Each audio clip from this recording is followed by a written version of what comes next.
নমস্কার বন্ধুরা, আরও একটা ভিডিওতে তোমাদের সবাইকে স্বাগত জানাচ্ছি। বাড়ি থেকে চলে এসেছি দুদিন হলো। তোমাদের দাদাভাইও আনতে গিয়েছিল, দেখেছো আগের ভিডিওতে। দুটো দিন পরে তারপরে আমরা এখানে এসেছি। এখানেও চড়ক পুজো এবং নববর্ষ উপলক্ষে প্রত্যেক বছরই একটা মেলা হয়, যেটা আমাদের নারায়ণতলাতে হয়। আগেও তোমাদেরকে ভিডিওতে শেয়ার করেছি। তো বেশ কয়েকদিন আগে তো বৃষ্টি হয়েছিল, জানো তো। বৃষ্টির জন্য এখানে চারিদিকটা প্রচণ্ড কাদা হয়ে গিয়েছে। তো প্রথমে আমি আর আমার ছেলে দুজনে মিলেই এসেছি এখন মেলাতে। তোমাদের দাদাভাইও ফোন করেছিল, বলল যে আসছে। ও সকাল সকাল অফিস থেকে ফিরে পড়েছে, যে বাড়িতে এসে আমাদেরকে আর দেখতে পায়নি, তাই ফোন করেছিল যে কোথায় আমরা। তো বললাম যে এখানে মেলাটায় এসেছি।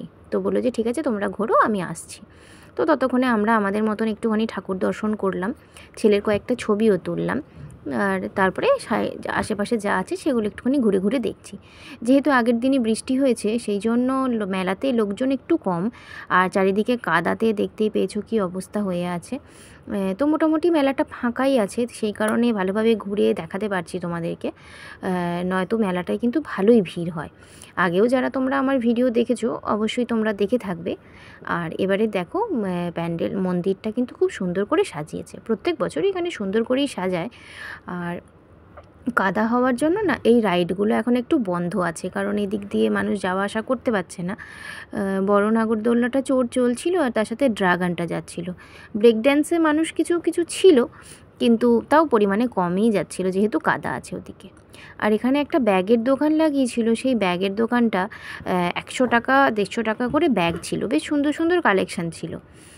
তবে আমাদের গ্রামে খুদকুড়ির যে মেলায় গিয়েছিলাম, সেখানে কিন্তু আরও ভালো ভালো ব্যাগ ছিল। আমি একটা ব্যাগ ওখান থেকে কিনেছি মেলায়। যেহেতু কেনাকাটি বেশিরভাগই খুদকুড়ির ওখানে করে নিয়েছি, তাই এখানে আর সেরকম কিছু কিনিনি। এখানে প্রথমে দেখালাম তোমাদেরকে একটা স্টেজ বানানো আছে, ওই স্টেজে প্রত্যেক দিনই কিছু না কিছু অনুষ্ঠান হচ্ছিল। তো আজকে কি অনুষ্ঠান হচ্ছিল সেটা সম্পর্কে বলতে পারবো না, কারণ যখন আমরা ঢুকেছি তখন কোনো অনুষ্ঠান হয়নি বা কোনো ঘোষণাও হয়নি। তো চারিদিকে দেখেছো কত সুন্দর জিনিস রয়েছে। খাবারের দোকান কিন্তু ভালোই ছিল, ঘুগনির দোকান ছিল। আমরা তো প্রত্যেক বছরই মেলায় গেলে ঘুগনিটা খাবোই, এটা তোমরা জানো। তো ঘুগনি খেয়েছিলাম, ফুচকা খেয়েছিলাম, আর তার সাথে ননা দেখো অনেক কিছু খেলনা কিনেছে, সেটাও তোমাদেরকে একটুখানি দেখাচ্ছে। তো তোমাদের দাদাভাই একটা গাড়ি নেওয়ার জন্য এখন দাম করছে, আর আমি আমার ছেলেকে একটা রেল গাড়ি কিনে দিয়েছি। তো ও সেটা এখন নিয়ে দেখালো তোমাদেরকে।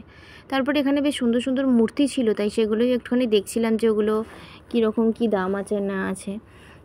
দেখতে বেশ ভালো লাগে। নেই আর নাই নেই, মেলায় গিয়ে এই সমস্ত জিনিসগুলো দেখতে কিন্তু ভালো লাগে। তোমাদের আর কার কার এরকম দেখতে ভালো লাগে অবশ্যই আমাকে কমেন্ট করে জানিও।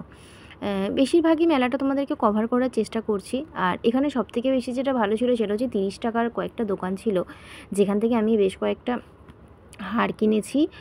আমার বোনের মেয়ের জন্মদিন আসছে কাছে, সেই জন্য ওর জন্য একটা মাথার ক্রাউনও কিনেছি। আর আরও কিছু কিছু জিনিস কিনেছি, এই মুহূর্তে মনে পড়ছে না, তো মনে পড়লে অবশ্যই তোমাদের সাথে বলবো। তো 30 টাকার দোকানে কিন্তু অনেকগুলোই কিনেছি। বাকি এমনি আদার্স কিছু কিনিনি, কারণ যেহেতু বললাম যে খুদকুড়ির মেলায় কিনেছি, সেই কারণে। আর ঘুগনি খেয়েছিলাম, আইসক্রিম খেয়েছিলাম। এই যে দেখো ঘুগনির দোকানে এসেছি। আর স্প্রিং রোলটা দেখছিলাম, আগের বারে খেয়েছিলাম, অতটা ভালো লাগেনি, তাই আর খাইনি। আর এখানে ছিল হচ্ছে যে দরজার বাইরে যে নাম লেখার ইয়েতে থাকে কাঠের ওপরে, তো সেই জিনিসটা ছিল।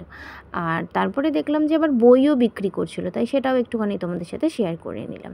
তো মোটামুটি মেলাটা তোমাদের সাথে পুরোটাই ঘুরিয়ে দেখিয়ে দিলাম, বেশ ভালো ছিল। তো চলো তোমরাও আমার সাথে থাকো আর দেখতে থাকো।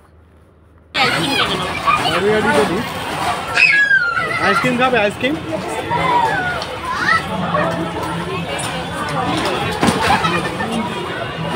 দাম করে পড়েছে, দেখ ছোট্ট বেবিটা। রাতের খাবার এটাই কি? এটাই রাতের খাবার।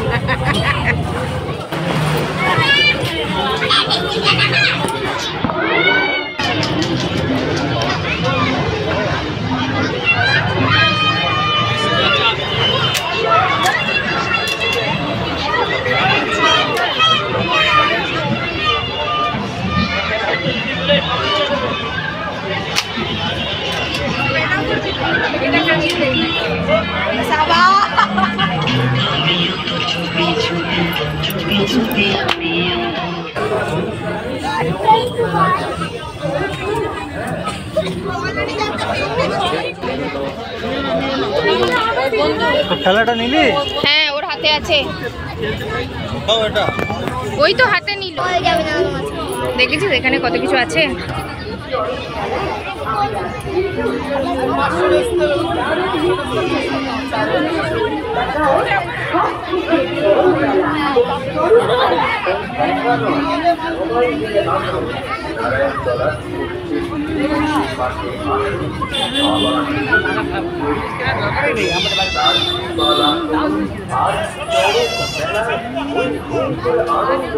রেলগাড়িটা নেওয়ার পর থেকেই মেলায় আর ওর থাকার ইচ্ছা হচ্ছিল না, খালি বলছিল মা কখন বাড়ি যাবে, কখন বাড়ি যাবে।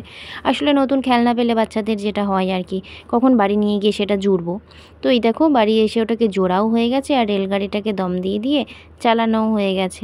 তো আজকের ব্লগটা কেমন লাগলো অবশ্যই আমাকে কমেন্ট করে জানাতে ভুলো না। তোমরা সবাই খুব ভালো থেকো, সুস্থ থেকো। নতুন আরও একটা ভিডিও নিয়ে খুব শিগগিরই আসছি তোমাদের কাছে।